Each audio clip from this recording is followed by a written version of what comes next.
Actress Angelica Ross dominated the role of Candy on the hit show Pose. The FX series has been praised by critics and viewers for its portrayals of LGBTQ people on screen. Many people know Angelica Ross for her on-screen work, but off-screen she is empowering and inspiring members of the LGBTQ community in a different way. She is the CEO of TransTech Social Enterprises. The nonprofit organization offers job training, resources, and networking opportunities in the tech industry for LGBTQ people. Ross herself is a self-taught coder and graphic designer who has said learning these skills saved her life. Angelica Ross joins me now to talk more about it. Angelica, welcome. Great to have you with us. So tell us about your personal experience. You say learning, so great to have you. These skills you say saved your life. Is that what inspired you to create Trans Social? Can you tell us a little bit more about that?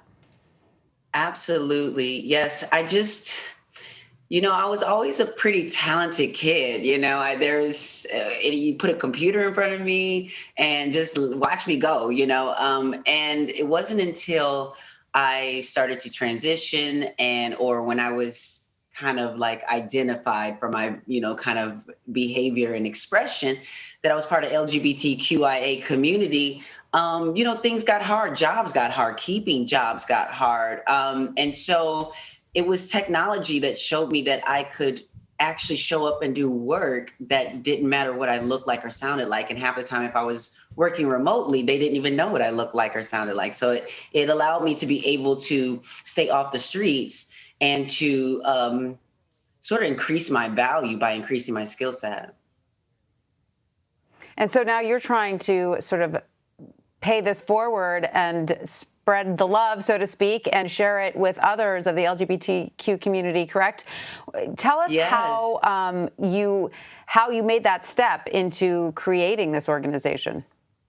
Yeah, so it literally came out of me learning hands first. I was kind of with trans people, we are kind of trafficked into the adult industry because especially 5, 10, 15 years ago, we didn't have as much protections as we do today. We didn't have as much opportunities as we do today. And that's even saying a lot because it's not as great as it should be.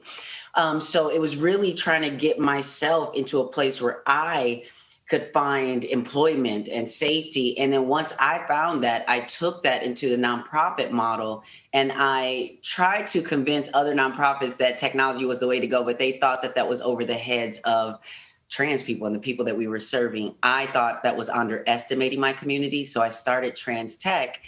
I went on food stamps. It was very, very hard in the beginning. At many times I was sleeping in my office, but eventually I built a community of people online and offline that could help provide mentorship and resources. And now we have pipelines to employment to companies like PayPal and Groupon and, just a lot of our sponsors, Microsoft. I mean, there's just so many companies that have come on now and have told us that they're looking to invest in our community. And what kind of response have you gotten from some of the young trans people out there right now who are, either finding employment through your organization or are struggling to find employment? What are you hearing? I'm hearing that people are feeling so much more hopeful.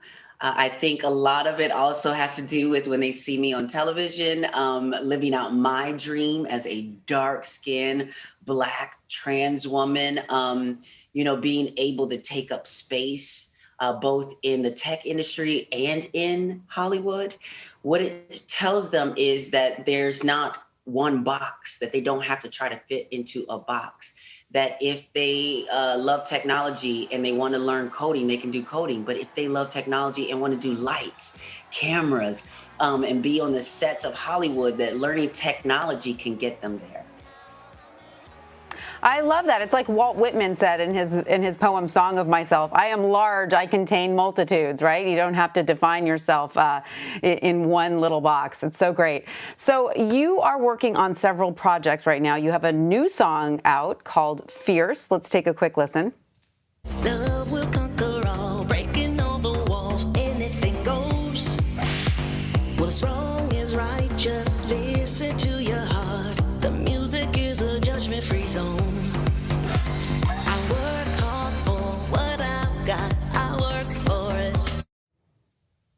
That is fierce. What a fun beat. Wow. We needed a little bit of that today. What inspired you to create that single, and what does it represent to you?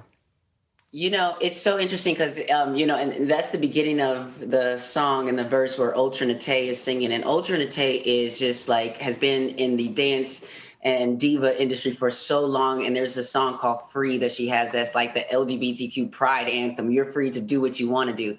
So doing this song with her, she had already started this song with Anthony Preston and A2 Productions. And they came to me as someone they know as an activist and an advocate. And they were like, you know, we want to create this project and help the trans community. And I was like, they were like, what can we do? How can we hook this up? So I hooked it up so we can benefit companies like organizations like the Marsha P. Johnson Institute, GLAAD, and the Sylvia Rivera Law Project. But then I said, but wait, me, I can sing too, and I want to sing on this song. So I ended up singing the hook to the song. So as you hear the rest of the song and the hook comes in, and I'm singing, be legendary, be necessary, extraordinary. So to hear me wailing those words and to have me going to be singing those words at Pride at Market Days in Chicago, it's such a full circle moment to be living out and proud right now.